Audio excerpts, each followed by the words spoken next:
forever whispering stories of what once was. The Mississippi and Ohio rivers run like two great veins through southern Illinois. For generations, they brought life, commerce, and prosperity to the small towns that lined their banks and the lands beyond. Towns like Kaskaskia, Cairo, and Shawneetown grew up alongside the water, building commerce and communities on its promise. But the river, that giver of life, was also a taker. The unpredictable nature of the rivers has led to entire communities being erased by devastating floods, leaving behind ghost towns and the echoes of a vanishing history. First, there was Kaskaskia, established by French colonists and the Kaskaskian tribe along the banks of the Mississippi. By the early 1700s, Kaskaskia had already developed into a prosperous hub of regional commerce. Life in Kaskaskia flowed with a rhythm as old as the river currents themselves. The easily defended peninsula of fertile lowland from nearby bluffs ensured decades of development and growth for the river town. In 1809, as the capital of the Illinois Territory, Kaskaskia is estimated to have had a population of around 5,000 residents. At that same time, just north of Kaskaskia along the Mississippi, the settlement known as St. Louis was home to little more than 1,400 souls.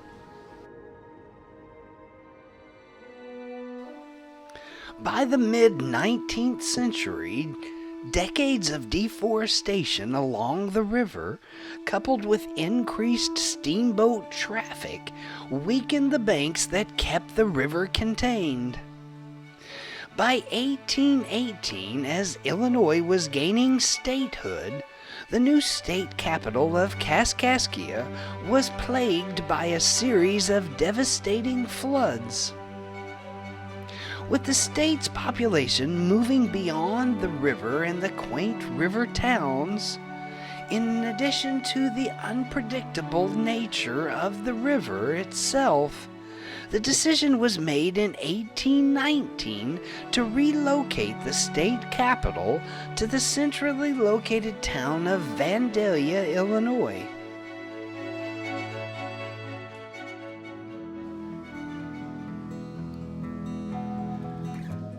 Growing impatient and angry, in 1881, the fickle Mississippi carved a new channel during a catastrophic spring flood, severing Kaskaskia from the mainland and stranding what was left on an island. Some residents went to sleep in Illinois, and with the course change of the Mississippi, they technically woke up in Missouri. Townspeople salvaged what they could of old Kaskaskia, rebuilding the town on a new, smaller tract of land just a short distance to the south. For many decades, the ruins of the once bustling river port and first capital of Illinois were visible along the banks of the Mississippi, being well into the 20th century before the last remains of the first Illinois State House disappeared with the currents of the Mississippi. Now let's consider the fate of old Shawneetown on the banks of the Ohio. For more than 120 years, it was a prosperous regional hub, home to the state's first bank and a vital trading post due to the nearby salt springs. But the Ohio proved to be a treacherous neighbor, as the waterway that provided life and opportunity often turned into an instrument of utter destruction. Multiple attempts to tame the river with a series of levees and floodgates were always met with even larger flood events. The final blow came in January of 1937, when a catastrophic winter flood would submerge the town in more than 15 feet of water and ice, destroying virtually every structure in town. After spending many cold months in a tent city a few miles west of town, by September of 1937, a first-of-its-kind effort to relocate an entire community began to take shape, with the first survivors of the flooded town moving into homes in the newly planned community of New Shawneetown, leaving the remains of the old town as a silent testament to the river's power.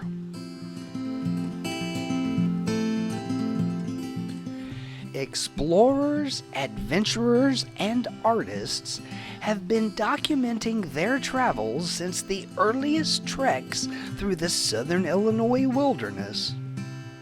It has been those detailed accounts and the visual images captured along the way that has given us the best glimpse into the land that would become America's heartland. Such is the case of this aqua tint engraving from the 19th century featuring cave-in rock along the Ohio River.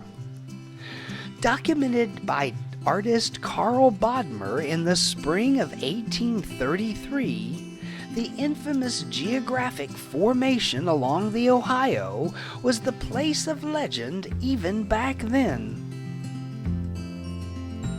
Stories of river bandits based around the cave were plentiful.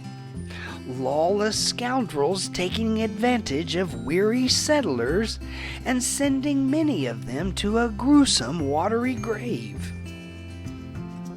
By the era of the steamboat traveler, the wild past of the river bandits had been tamed by time, allowing artists like Bodmer to capture the natural beauty of the southern Illinois River Basin. These rivers have carved the land and shaped the soil, and for centuries defined the lifeblood of southern Illinois. The land along the rivers have always had a relentless pull. The slow work of erosion and the sudden cataclysmic violence of a flood are not acts of malice. They are simply the way of things in southern Illinois. Many souls have been humbled and had all of their accomplishments reclaimed by the very ground from which they sprang. And what remains is what always remains. It's the stories. This is Sean Vincelette, and that is one of the many stories of southern Illinois.